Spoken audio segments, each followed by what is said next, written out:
आप देख रहे हैं इंडिया टाउन न्यूज, भारत की बात। नमस्कार, आप देख रहे हैं इंडिया टाउन न्यूज और मैं हूं आपके साथ मर्सी। स्वागत है आपका हमारे खास बुलेटिन राजधानी सरकारधानी में, जब हम आपको छत्तीसगढ़ की महत्वपूर्ण खबरों से रूबरू कराएंगे। बुलेटिन की शुरुआत करने से पहले एक नजर आज की हेडलाइंस पर।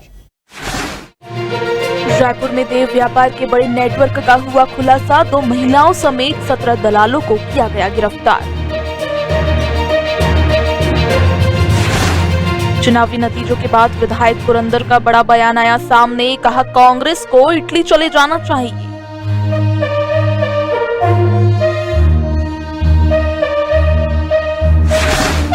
सैम पित्रोदा के विवादास्पद बयान पर सीएम साय का कड़ा बयान, कहा कि कांग्रेस के हाथ अलगाववादियों और देश के दुश्मनों के साथ। रायपुर में बांग्लादेशी नागरिकों के लिए फर्जी दस्तावेज तैयार करने वाला आरोपी हुआ गिरफ्तार, नागरिकों के कब्जे से फर्जी दस्तावेज भी हुए बरामद।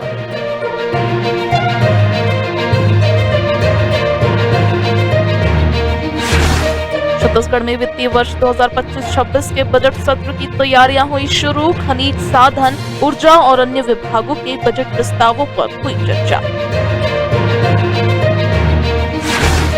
पीसीसी चीफ के चयन पर भूपेश बघेल का बयान, कहा कि प्रदेश अध्यक्ष पद के लिए आलाकमान लेगा निर्णय।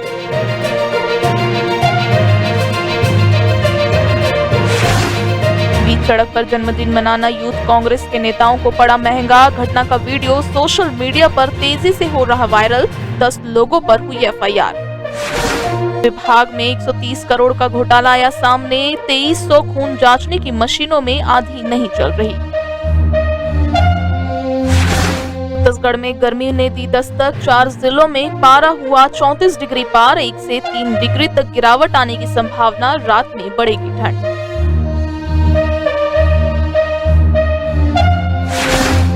राजधानी में स्किन इन्फेक्शन के मरीजों की संख्या में अचानक हुई वृद्धि, रोजाना 3 से 40 मरीज स्किन इन्फेक्शन की शिकायत लेकर पहुंच रहे।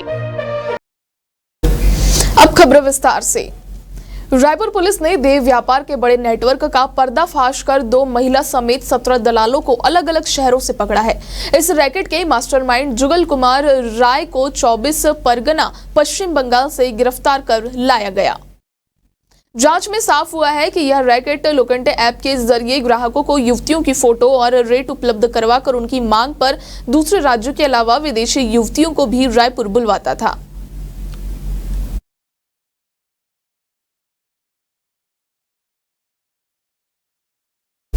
चुनावी नतीजों के बाद विधायक पुरंदर मिश्रा ने कांग्रेस पर निशाना साधा है। निकाय के नतीजों और पंचायतों के रुझान को लेकर कांग्रेस पर तंज कसते हुए मिश्रा ने कहा कि बोरिया बिस्तर बांधकर कांग्रेस को इटली चले जाना चाहिए। पंजाब का दायित्व पूर्व मुख्यमंत्री भूपेश बघेल को दिया गया है। हिमालय भी पास है, वहीं से तप करने के लिए निकल जाना चाहिए।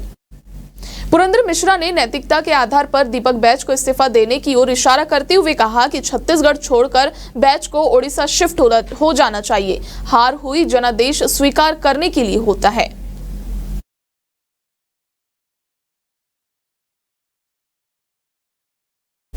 मुख्यमंत्री विष्णुदेव साय ने ट्वीट कर कांग्रेस पर निशाना साधा है। उन्होंने कहा कि कांग्रेस के हाथ सीधे तौर पर अलगाववादियों, देश के दुश्मनों के साथ है। कांग्रेस के विदेश विभाग के प्रमुख सैम पित्रोदा को शायद देश के दुश्मनों का हाथ मजबूत करने के लिए ही रखा गया है। सीएम साय ने कहा, अभी फिर एक विवादास्पद बयान देखकर फिर वही हो गया है। सैम पित्रोदा के हर बयान के बाद उसे निजी बयान बता देना भी कांग्रेस की पहले से नीति तय है। अपने नेता से बयान दिलाकर पहले देश विरोधियों को तुष्ट कर देना और फिर भारत में उसे निजी बयान बता देना है। यह साबित करता है कि कांग्रेस आज भी चोर से कहो चोरी कर और गृह स्वामी से कहो जागते रहे कि अपनी पुरानी नीति पर कायम है।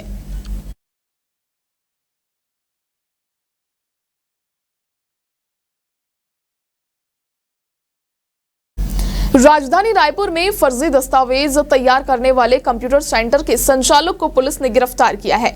आरोपी पैसों के बदले फर्जी मार्कशीट, वोटर आईडी, पासपोर्ट और अन्य दस्तावेज तैयार करता था। पुलिस जब सेंटर पर पहुंची तो वहां बड़ी मात्रा में कूट रचित दस्तावेजों का जखीरा मिला, जिसके बाद इस खेल का खुलासा हुआ। पुलिस ने आरोपी के खिलाफ विभिन्न धाराओं के तहत अपराध दर्ज कर न्यायिक रिमांड पर भेज दिया है। यह मामला टिकरापारा थाना क्षेत्र का है। बता दें कि बीते 10 फरवरी को रायपुर में अवैध रूप से रह रहे 3 बांग्लादेशी नागरिक को एटीएस ने गिरफ्तार किया था। पुलिस ने इन तीनों आरोपियों के कब्जे से फर्जी दस्तावेज भी बरामद किए थे।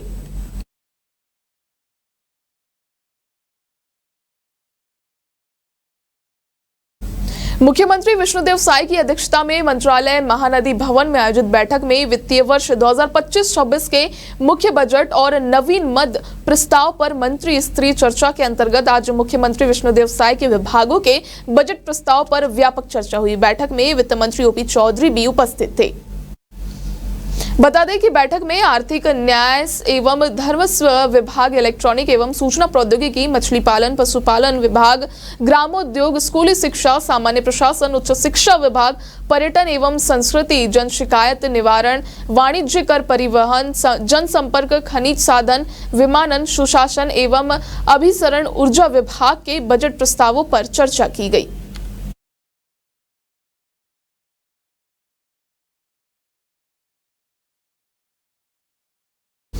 वक्त हो चुका है छोटे से ब्रेक का। खबरें और भी है, बने रहिए इंडिया टाउन न्यूज के साथ।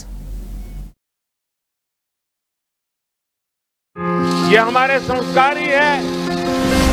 भारत को भी मां के रूप में देखते हैं, खुद को मां भारती की संतान मानते हैं। महिला सशक्तिकरण और महिलाओं पर होने वाले अपराधों पर लगाम लगाने शासन प्रशासन के साथ ही इंडिया टाउन न्यूज की मुहिम। अगर किसी भी महिला और लड़कियों के साथ किसी भी तरह के अपराध, ब्लैकमेलिंग, धमकी, दबाव बनाने की कोशिश, अनैतिक कार्य करने की मंशा या छेड़छाड़ आदि होती है या अपराध होने की सूचना मिलती है तो आप सभी बिना खौफ के अभिव्यक्ति ऐप पर अपनी शिकायत करें। साथ ही ब्रेक के बाद आप सभी का स्वागत है। बढ़ते हैं अगली खबर की ओर। छत्तीसगढ़ में कांग्रेस प्रदेश अध्यक्ष को लेकर बढ़ती चर्चाओं और अटकलों के बीच पूर्व मुख्यमंत्री भूपेश बघेल ने बयान दिया है। प्रदेश के अध्यक्ष पद के लिए टीएस सिंहदेव का नाम चर्चा में है। इस पर भूपेश बघेल ने कहा कि अलाक मान का क्या निर्णय लेगा, इस पर मेरी टिप्पणी करना अनुचित होगा। इसके साथ ही बघेल ने निकाय चुनाव में कांग्रेस की हार, धर्मांतरण के मुद्दे पर भी अपनी प्रतिक्रिया दी। पूर्व मुख्यमंत्री और कांग्रेस के नवनियुक्त महासचिव भूपेश बघेल रायपुर से दिल्ली रवाना हुए। महासचिव बनने के बाद अपनी पहली प्रतिक्रिया में उन्होंने कहा कि वह दिल्ली जाकर सभी का आभार व्यक्त करेंगे और अपने दायित्व का अच्छे से निर्वहन करेंगे। भूपेश बघेल ने बताया कि 19 फरवरी को कांग्रेस अध्यक्ष मल्लिकार्जुन खड़गे द्वारा बुलाई गई महासचिवों की बैठक में शामिल होंगे। छत्तीसगढ़ में हाल ही में संपन्न निकाय चुनाव में कांग्रेस को करारी हार का सामना करना पड़ा। इस पर भूपेश बघेल ने कहा कि बड़ी हार हुई है और मैं इस बारे में पार्टी फोरम में अपनी बात रखूंगा।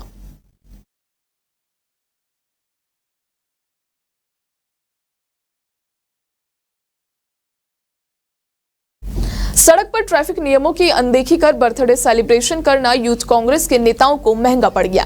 रायपुर के डीडी नगर थाना क्षेत्र में बीच सड़क पर केक काटने पर पुलिस ने कार्रवाई करते हुए 10 लोगों को गिरफ्तार किया है। इस घटना का वीडियो भी सोशल मीडिया पर तेजी से वायरल हो रहा है। जानकारी के अनुसार यूथ कांग्रेस जिला अध्यक्ष समेत अन्य नेता बीती रात रायपुर के सुंदर नगर चौक के पास बीच सड़क पर बर्थडे मना रहे थे। इस दौरान सड़क जाम, आतिशबाजी और केक काटने पर पुलिस ने त्वरित एक्शन लिया और मौके से 10 लोगों को गिरफ्तार किया।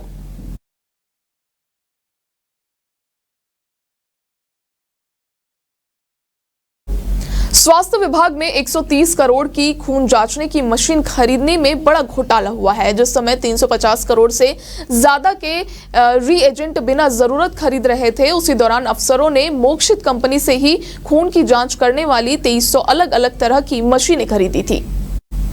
पड़ताल में खुलासा हुआ कि मोक्षित कंपनी ने ही सभी मशीनों के टाइमिंग फिक्स कर उसे बंद करवाया ताकि उसमें उपयोग होने वाला रीएजेंट उसी की कंपनी से खरीदा जाए।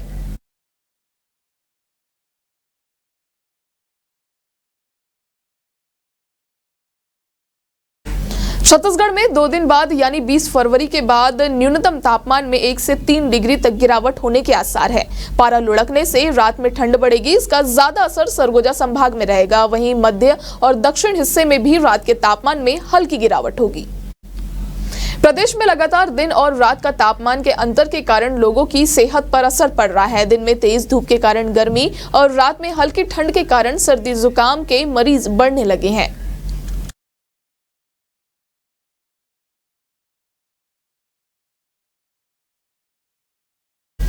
राजधानी में मौसम बदलते ही सर्दी जुकाम के अलावा स्किन में इन्फेक्शन की शिकायतें भी बढ़ गई है। दरअसल दिन में एकाएक गर्मी बढ़ी और पसीना निकलने लगा। इसी से इन्फेक्शन हो रहा है और अंबेडकर अस्पताल में फंगल इन्फेक्शन, घमौरी, दाद, खुजली के मरीज लगातार आ रहे हैं। डॉक्टरों के अनुसार पसीने से चिपचिपाहट बढ़ती है और स्किन पर रैशेस आने लगते हैं।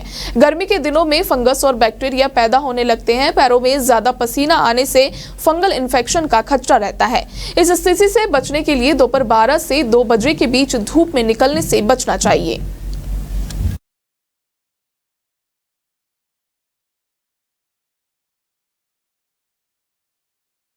आज के हमारे खास बुलेटिन राजधानी सरकार धानी में फिलहाल इतना ही। अब मुझे दीजिए इजाजत। नमस्कार। आप देख रहे हैं इंडिया टाउन न्यूज, भारत की बात।